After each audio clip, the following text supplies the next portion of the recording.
د داود خان د ژوند وروستي 4 ساعتونه.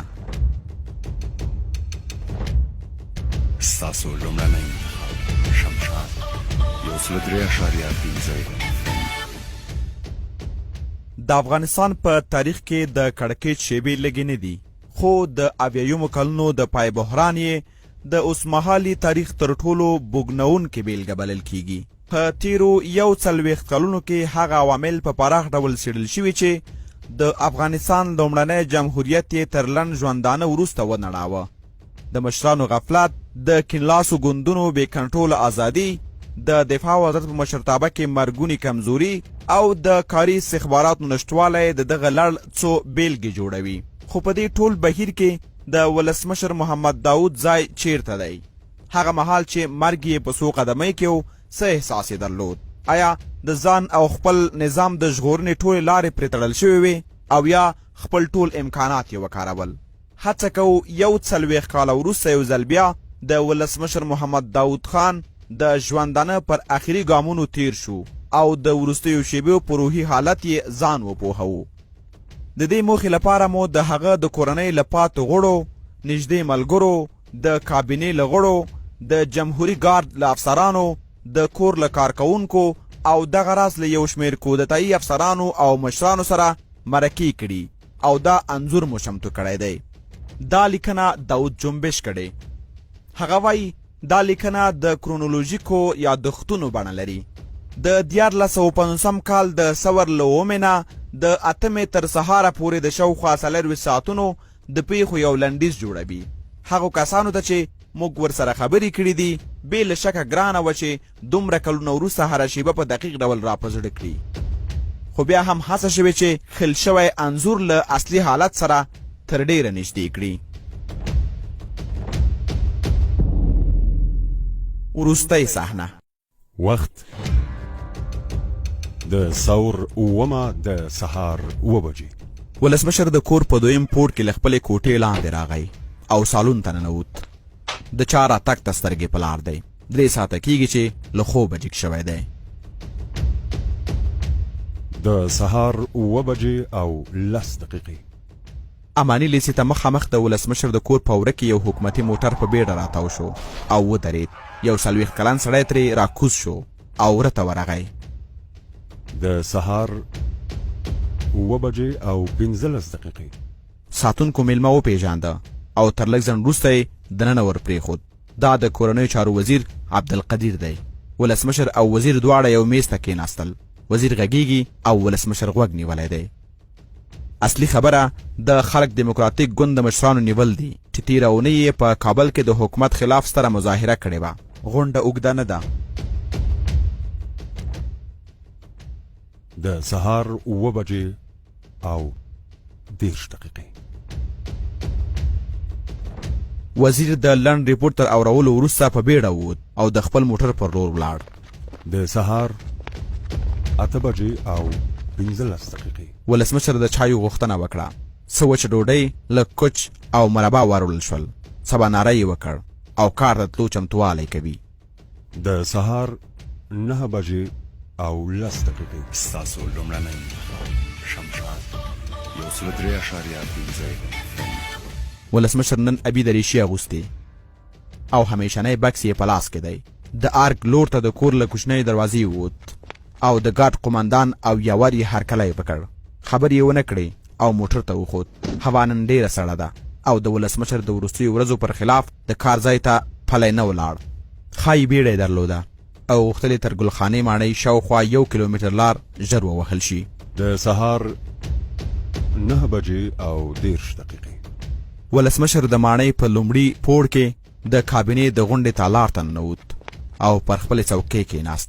وزیران لا مخکې د میز تر شا ټول شوي دي، خو 2 وزیران نه دي راغلي.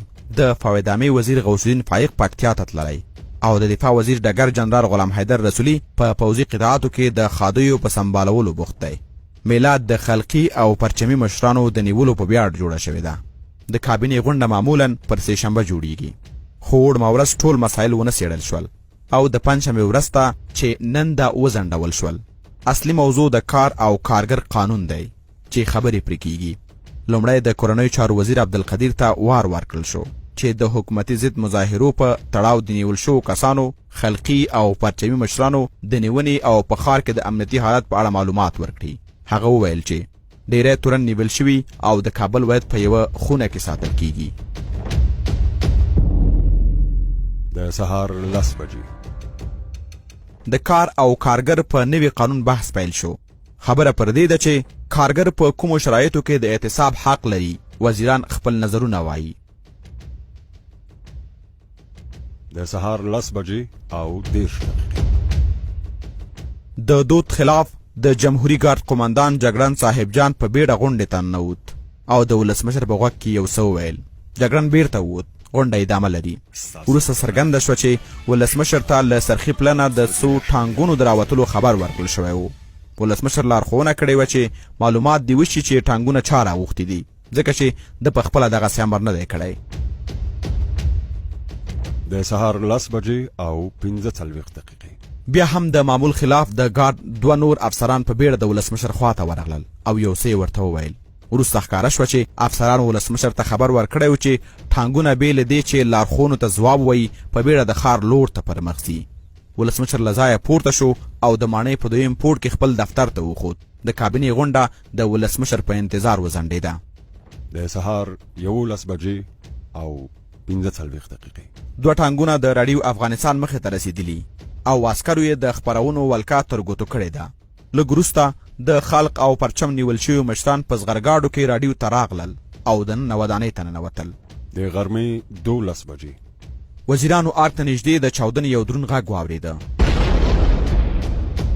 پر غونډه چې مشري اوس د بهرنیو چارو وزارت مرستیال او د وزیرانو شورا منشي وحید عبدالله کوي، اندېښنې سویری غوړولی دی. وحید عبدالله وزیران له حالاتو خبر کړل چې له سرخي پلنه څو ټانګونه په خپل سر راوتلي او خاته را رسېدلي دي. د غرمې 12 بجې او 15 دقیقې د راډیو رئیس آرک ته ټلیفون وکړ او د لارښوونې غوښتنه یې وکړه چې څه وکړي. ورته وویل شول چې په یکه توت کې د راډیو پر خپرونکو دستګاو برېښنا پرې کړي. د غرمې 12 بجې او 10 دقیقې ولسمشر غونډې ته راستون نه شو. د وزیرانو غونډه په خپل سر وځنډېده. د کابینې غړي په دهلیز او خونو کې ډلې ډلې شول او پر دې چې څه روان دي ورو ورو خپل منځي خبرې پیل شوې. د ماسپښین 1 بجه وزیرانو ته د ډوډۍ د راوړلو وخت دی، خو هیڅوک د ډوډۍ په فکر کې نه دي او خواړه هم نشته. حالات شیبه په شیبه کړکېچن کیږي. د څښاک لپاره هم څه نشته. د آرک په خوا کې سختې ډزې روانې دي. د ګارد افسران او سرتیري پر برید کوونکو متقابل ګزارونه کوي. د برید کوونکو څو ټانګونه وسوځول او ځینې کسان یې ژوندي ونیول شول او دننه آرک ته یوړل شول. د ماسپښین 1 بجه او 10 دقیقې د برید کوونکو یو مشر او د سرخي پله د 4مې زغروالې لیوه کنډک مشر اسلم وطنجار په بیړه خپل ټانګ له آرک نه راډیو ته په سټ کوي او خپل مشرانو ته د حالاتو د ویجاړۍ خبر ورکوي. هغه وایي ګارد زموږ څو ټانګونه وویشتل، ملګري مو ووژل شول او که الوتکې هم د داود خان په پلوۍ راوالوځي نو بیا ورته درېدل ناشوني دي. د ماسپښین 1 بجه او 10 دقیقې داود خان غوښتنه کوي چې د هغه د کورنۍ ټول غړي، د زامنو، لوڼو لمسیانو او د ورور محمد نعیم د کورنۍ د غړو په ګډون ګلخانې ته راوستل شي. د ماسپښین 2 بجې ولسمشر هڅه کوي چې د کابل له نورو قطاعاتو نه مرسته وغواړي. د دفتر ټلیفونونه هم په پرلپسې زنګونه وهي. ولسمشر پخپله هغوی ته ځواب وایي او لارښوونې کوي. د ماسپښین 3 بجې په پښتونستان واټ کې د مخابراتو مرکز له آرک سره غږیږي او په شاوخوا کې د سختو ډزو خبر ورکوي. خبرې لا روانې دي چې برید کوونکي د مخابراتو د مرکزي دروازه الوزوي او دننه ورځي. د آرک سره د مخابراتو مرکز رابطه پرې کیږي. د ماسپښین 3 بجې او 10 دقیقې 10 زغرګاډي په یو قطار د راډیو پر خوا ورځي. په راډیو کې ځای پر ځای شو کودتایي افسرانو ته پته لګیږي چې دا د داود خان پلویان دي. د دې امله چې له دومره ډیر ځواک سره مقابله ګرانه ده، کودتایي افسران هغوی ته وایي چې موږ هم د داود خان پلویان یو، نور مخته مه راځئ، وسایط مو همدغلته ودروئ او تاسې راښکته شئ. تر دې وروسته هغوی نیسي او په دې ډول کودتا ته لومړی لوی خطر لرې کیږي. د مازدیګر 4 بجې او 10 دقیقې راډیو افغانستان د برید کوونکو افسرانو لومړی اعلامیه خپروي چې پکې د داود خان د رژیم د ړنګېدو خبر ورکړل شوی او له ټولو پوځي قطاعاتو نه غوښتنه شوې چې له ځایه ونه خوځېږي. د مازدیګر 15 بجې او 15 دقیقې. ولسمشر د ګلخانې له دویم پوړ نه لاندې راکوز شو چې خپل وزیران وګوري. وزیران پرې راټول شول. ولسمشر هغوی ته ګوري او نری مسکای پر شونډو ده. وزیران غلي دي. ولسمشر وایي هیڅ تصور یې نه کاوه چې داسې یو حالت به راځي. اوس چې څه وشول نو پړی پر خپله غاړه اخلي. د مازدیګر 15 بجې او 50 دقیقې. داود خان هماغسې له خپل وزیرانو سره په خبرو بوخت دی. د پخلنځي یو کارکوونکی له یو لوښي سره چې په ډوډۍ کې نغښتې څو ټوټې پنیر یا ساندویچ ورسره دي داود خان خوا ته ورځي. ولسمشر یوه ټوټه واخیسته او له وزیرانو یې وغوښتل چې دوی هم واخلي. د مازدیګر 6 بجې. مرستیال ولسمشر سید عبدالله یوه کوچنۍ راډیو په لاس کې نیولې ده. ویان د کودتا اعلامیه خپروي. ټول ورته غوږ شول. ولسمشر دواړه هغه افسران چې د اعلامیو متنونه یې په پښتو او دری لوستل وپېژندل. یو جګړن اسلم وطنجار او بل د هوایي قواو درستیزوال ډګروال عبدالقادر و. سید عبدالله په سپکاوي سره وایي توس دې وطنجار ته وګوره. د ماخوستن 8 بجې او 45 دقیقې. لاسي راډیو بیا هم چالان او د بی بی سی راډیو پر سپو ولاړه ده. لومړی خبر یې دا دی چې په افغانستان کې پوځي کودتا شوې، خو د ولسمشر محمد داود او د حکومت برخلیک لا روښانه نه دی. یو وزیر چې له نورو لږ لرې دی او د راډیو غږ سم نه اوري له ولسمشر نه پوښتي چې بی بی سی څه وویل. هغه وایي هیڅ کومه نوې خبره نه درلوده. د ماخوستن 9 بجې. له ارګ نه راډیو ته زنګ وهل کیږي چې د حالاتو جاج واخلي. د هغې خوانه یو نااشنا کس وایي چې حالات سم دي او تاسې اندېښنه مه کوئ. خو ارګ ته پته لګیږي چې نور نو له پخوانیو مامورینو څخه په راډیو کې څوک نه دي پاتې. د ماخوستن 9 بجې او 10 دقیقې. د کورنیو چارو وزیر عبدالقدیر ولسمشر او وزیرانو ته د حالاتو لنډ ریپورټ ورکوي. وایي چې د قرغې فرقه هم له لاسه وتلې. په ریشخورو کې 9مه فرقه هم بحراني ده او حکومت پلوي مشران د کودتا پلویانو وژلي دي. پښتونستان ماټ د دفاع وزارت په شاوخوا د ارګ ختیځو او شمالي برخو ته برید کوونکي رسیدلي او سختې ډزې دي.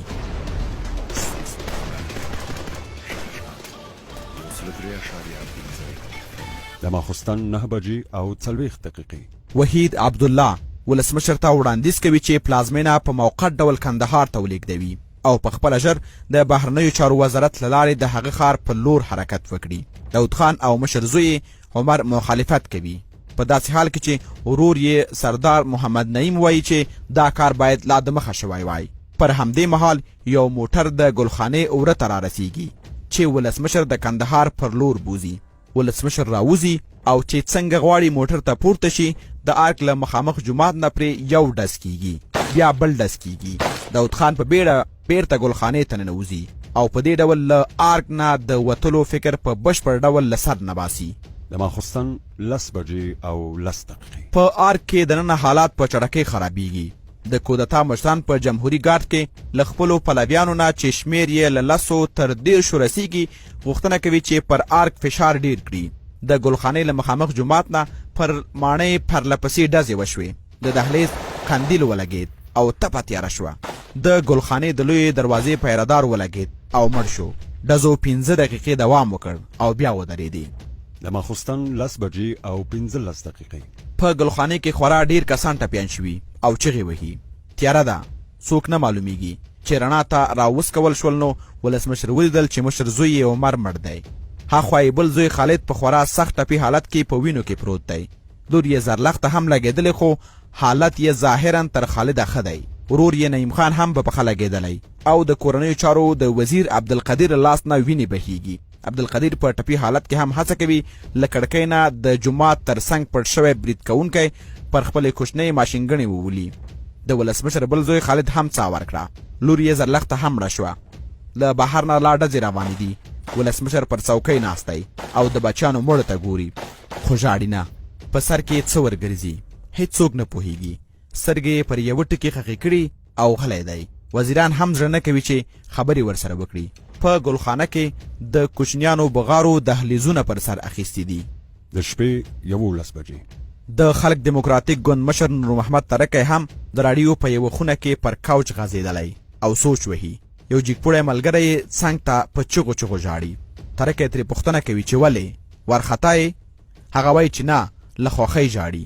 د دوی خبرې لا نه دي بشپړې شوې چې یو افسر په بیړه ورننوځي او وایي چې د سرخي پله له 15مې لیوانه څو ټانګونه د ښار پر خوا خوځېږي او ویره دا ده چې د داود خان پلویان به وي. ترکی او مرستیال یې ببرک کارمل په بیړه پورته شول او د څو افسرانو په بدرګه له راډیو نه ووتل چې له احتمالي برید نه ځانونه خوندي کړي. د ګوند یو بل جګپوړی غړی حفیظ الله امین له اسلم وطنجار سره په راډیو کې پاتې کیږي او نور مشران یې په خواجه رواش کې پوځي هوایي ډګر ته ځي چې بشپړه د هغوی پلویانو په ولکه کې دی. د شپې 11 بجې او 15 دقیقې له باګرام نه بم غورځونکې الوتکې پاسېدې چې ښار ته را روان ټانګونه له هوا نه بمباري کړي، خو په مخابره کې سره پوهیږي چې دغه ټانګونه هم د کودتا ملګري دي او ځکه یې له ویشتلو نه ډډه کیږي. د شپې 12 بجې د مرکز ټولې برخې د کودتا پلویانو ترلاسه کړي او په ولایتونو کې هم د ننګرهار د فرقې د خوځېدو هڅه شنډه شوې ده. د خلق دیموکراتیک ګوند مشران اوس ډاډه شوي چې پر حکومتي ځواکونو یې بری موندلی دی. یوازې جمهوري ګارد مقاومت کوي، خو د ګارد له 1400 افسرانو او سرتیرو نه هم ډیر لګېدلي او له پاتو سره یې مهمات په خلاصېدو دي. د ثور 8:20 د ګارد قمندان جګړن صاحب جان پوځي کالي وایستل او په ملکي دریشۍ کې ګلخانې ته ورغی. ولسمشر ته یې خبر ورکړ اوس چې په ګارد کې دننه خیانت پیل شوی نور یې نو څه له لاسه پوره نه دي. ولسمشر ورته وویل چې تومانچه دې ورکړي او په خپله دې د ځان ژغورلو په هڅه کې شي. صاحب جان وزیرانو ته لاس ورکړ او لاړ. د ګلخانې په لویو وره کې نور څوک پیره نه کوي او ساتونکي هم هر څوک په خپله مخه تللي دي. د ثور 8:10 وزیران یا د ګلخانې په دهلیزونو کې ګرځي او یا یې د خونې په کوم ګوټ کې څنګ وهلی دی. ولسمشر له خپلو پاتو بچیانو سره د لاندینۍ پوړ په خونه کې ناست دی او وزیران نه ورځي. د جمهوري ګارد پاتې قطعاتو په خپل نوښت د راډیو افغانستان ودانۍ چې د ارګ له شمال ختیځو څنډو شاوخوا 1 کیلومتر واټن لري په درنو ماشینګوړو وویشته او ښیښې ورماتې کړې. حفیظ الله امین په هوایي ډګر کې ډګروال عبدالقادر ته وویل چې له باګرام نه الوتکو ته د ارګ د ویشتلو امر وکړي. ارګ تر هوایي برید لاندې راغی. د دلکشان ماڼۍ برج ولګېد او نیم ویجاړ شو. په دغه بمباریو سره د ولسمشر د پلویانو دا هیله هم ورژېده چې ښایي له باګرام، کندهار یا شینډن نه د مرستې لپاره الوتکې راپورته شي. ټولو ته جوته شوې وه چې ځمکني او هوایي ځواکونه بشپړ کودتا کوونکو ته اوښتي دي. تر هوایي بمباریو وروسته په ارګ کې بشپړه چوپتیا خپره شوه. د ثور 8 د سهار 4 بجې د خلق دیموکراتیک ګوند پټ شوي مشران بیرته د راډیو افغانستان ودانۍ ته راغلل. د هغوی له راستنېدو سره سم د ګارد پاتې سرتیري بیا پر راډیو د مشینګونو برید وکړ او هلته ناست کسان یې وترهول. د دې بمباریو په ځواب کې بیا الوتکې راغلې او ارګ یې وویشته. دا ځل د ګلخانې ماڼۍ یو ګوټ ولګېد او اور یې واخیست. اوس نو یوازې د سوځېدو غږ و او ډزې بشپړې درېدلې وې. پر ارګ یوه مرګونې چوپتیا خپره شوې وه. ولسمشر پاتې عسکرو ته وویل چې د خپله پرېکړه کړې، تاسې ورشئ او سپینې جنډې پورته کړئ. د ثور 8 د سهار 6 بجې د ګارد پاتې افسران او سرتیري برید کوونکو ته تسلیم شول. دوی یې په داسې حال کې چې لاسونه یې پورته نیولي وو د پښتونستان سره لارې ته ورسول. ولسمشر په راډیو کې کودتایي افسرانو ته خبر واستوه چې اسلم وطنجار او عبدالقادر د خبرو لپاره ورولېږي. نور محمد طریق دا وړاندیز رد کړ او د بالاحصار له 444 کوماندو قطعې نه یې وغوښتل چې ارګ ته ورشي او داود خان ونیسي. د ثور 8 د سهار 6 بجې او 15 دقیقې د کوماندو قطعې یو بلوک افسران ګلخانې ته راورسېدل. یو تن یې په وره کې پرلپسې یو جاغور تش کړ. بیا دننه ورغلل. وزیران په دهلیزونو کې وو. یو افسر امر وکړ څوک چې وسله نه لري دې خوا دې راشي. بې وسلې وزیران د دوی خواته ورغلل او یو له ګلخانې نه وایستل شول او څنګ ته د تلیفون په خونه کې بندیان شول. د مالیې وزیر، د ولسمشر مرستیال او د کورنیو چارو وزیر عبدالقدیر چې دواړو وسلې درلودې له ولسمشر محمد داود خان سره پاتې شول. د ثور 8 د سهار 6 بجې او 10 دقیقې د کوماندو بلوک په ولسمشر پسې ورغی. د تسلیمۍ غوښتنه ترې کیږي.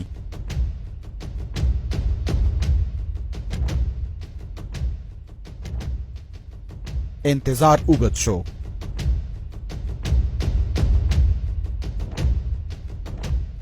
او د ګلخانې د دهلیزونو چوپتیا درندو پرله پسې ډزو چې له یوې خونې واورېدل شوې ماته کړه.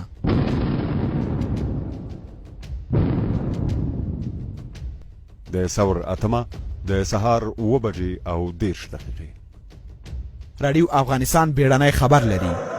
د نظامي انقلابي شورا اعلامیه اصلا وطنجاب د وزیردارو د قوو جګړن اړوي. زموږ جنګ لپاره په تاریخ کې د سلطنت ظلم استبداد وروستنۍ بقایا او د نادر خان د کورنۍ قدرت پای ته ورسېد او ټول دولتي قدرت ولس ته لاسته ورغی. دولتي قدرت د عسکري انقلابي شورا په پوره واک او اختیار کې ده. ګرانو وطنوالو، ستاسو ولسي دولت چې د انقلابي شورا په لاس کې دی خبر درکوي چې هر ضدي انقلابي سړی چې وغواړي چې د انقلابي شورا له هدایت او مقرراتو څخه سر وغړوي، ژر تر ژره یې د نظامي انقلابي مراکزو ته وسپارئ.